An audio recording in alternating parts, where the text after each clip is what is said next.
Hi guys, welcome back to Novel Nomad. My name is Kate and today I'm going to be doing the Classics book tag. I thought since it's the last week of History Month in May, I thought I might do the Classics book tag. This was created by It's a Book World over on her blog. I'll link that all in the description box down below, but I thought we might get stuck straight into it. Question 1. What is an overhyped classic you really didn't like? Okay. Yes, not the biggest fan of Wuthering Heights. Now, before all you Wuthering Heights lovers start rhapsodizing about how wonderful this book is, I completely understand the merits and the importance of this book. I've read it, I did it in my classes at university, and I completely understand where this book sits in literary history, but I just don't like it. I think it's the constant struggle with the characters and that they never get better, and it just seems futile and pointless after a while. But I still respect the book that is Wuthering Heights. So I do apologise to any of my subscribers who are Wuthering Heights lovers. I do respect the book, but I don't like it. Question 2 is your favourite time period you like to read about. Now, you probably will know mine. I would say 1750 to about, I do like this at 1960s as well. Just let's say a good 200-year chunk in that time period is part of my favourites. So Georgian to early mid-20th. Yeah, that's my favourite time period. All that growth and development right there, I love reading about. Question 3 is your favourite fairy tale. Now, whilst I do love the story of Beauty and the Beast, I love every and all fairy tales from the Red Fairy book by Andrew Lang. This one in particular, which is illustrated by Nirut Pudapat. I'm not sure how to say his last name, I do apologise, but it is absolutely stunning. The gold foiling is magical, to say the least. It is a beautiful edition.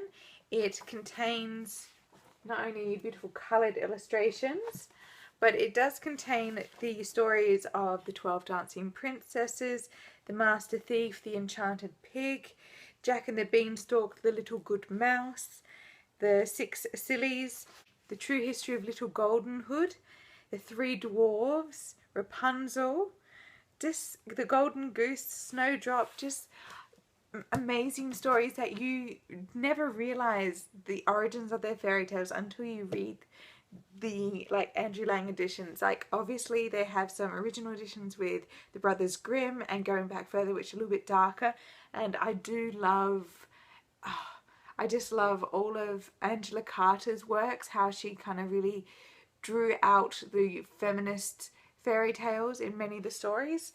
So I love this edition though. I think this one can be highly recommended. You don't see it very often because it is a Folio Society edition and can be quite expensive, but I got this as a birthday gift and it was so worth it.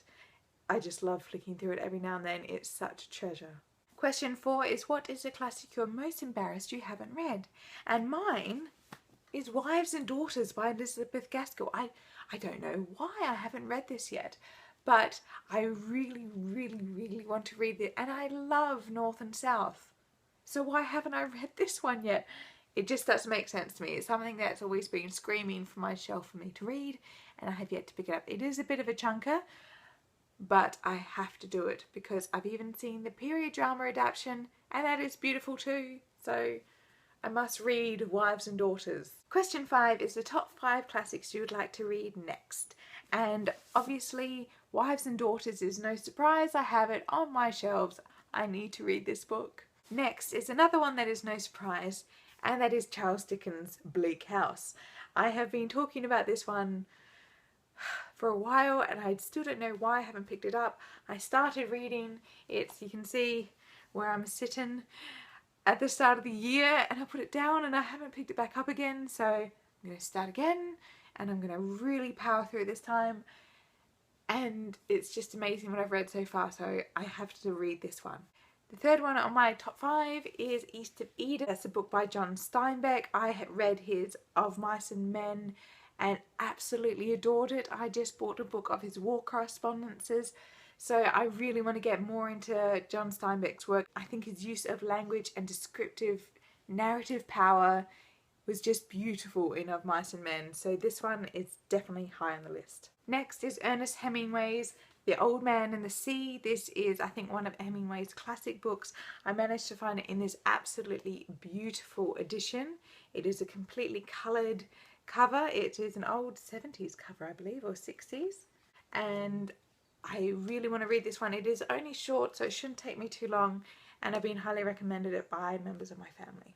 The last classic that I really want to read that is on my shelves is The Enchanted April by Elizabeth von Arnim. This one I've seen on so many of your beautiful booktube channels, and this is a Virago's hardback classic edition.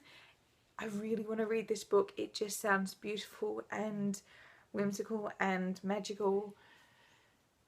And it's about women going to Italy, so what's not to love about that? Question 6 is favourite book or series that is based off a classic. I am basing mine off a fairy tale that's still a classic, and it is Kate Forsyth's The Beast Garden. This is based off Beauty and the Beast, set in World War II Nazi Berlin. Oh, it is amazing. The conflict between the two characters, Ava and Leah, is beautiful, yet also their love story is beautiful, and the context within the war, being set in Germany, in Berlin, and looking at what the people of Berlin and Germany suffered as they were losing the war. It is absolutely fantastic. So please go out and read this book. I love it. I love it. I love it. I love it. Question 7 is ridiculously hard because that is favourite movie or series based off a classic. Now I took this to be classic adaptations because I have so many in my cupboard, and these are just some of my absolute favourites. We have Emma. I absolutely love the Romola Garai version of Emma. I think they managed to bring out the characters in that really well compared to the movie version. Obviously the classic Pride and Prejudice starring Colin Firth and Jennifer Earle. That was basically introduced to me when I was 11, and I don't think I've stopped watching it since. North and South is just a big major yes, because it started my Elizabeth Gaskell obsession and looking into the social issues of Victorian Britain, and especially the working class. And finally, Bleak House. Even though I haven't read the book, so I don't know how well it's been adapted, how they've managed to portray the characters, the conflicts, and the social issues of the time in this series is perfect. The actors that they got played the characters perfectly. I don't know how else to recommend this, but by saying please watch it. It is amazing. Question 8 is worst movie adaptations, and I'm gonna hold up this the third one of the Anne of Green Gables and take it down because that doesn't need any explanation. And Parade's End. I have fallen asleep in this movie twice. I've attempted to watch it twice and I fell asleep twice. Parade's End takes part during the very early 1900s into the First World War, and I still haven't managed to finish watching it. So it might be good if I can stay awake. So fingers crossed. Question 9 is favourite editions that you'd like to collect more of. And I love these Rhodes Publishing editions. I think the simplicity of them, they are French flaps, so you get lovely design here, but just a simple design and colour and pattern. Nearly all of the actual images in this are circular. You can see here I've got The Devil's Dictionary by Ambrose Bryce, and this one is Virginia Woolf's To the Lighthouse.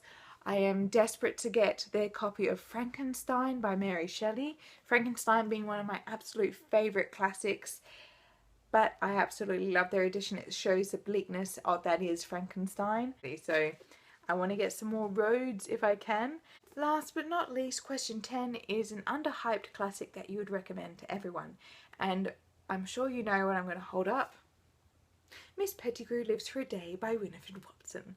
It is a charming delight of a book. It just makes you want to go out and have afternoon tea and with your best friend and just have a wonderful day and just live your life with such ease and laughter and happiness that Miss Pettigrew manages in her adventure for a day. So that is the Classics book tag. Thank you for watching, and tell me what movie adaptation of a classic did you hate, because that could be fun to check that out. Have a glorious day, and I'll see you all next time.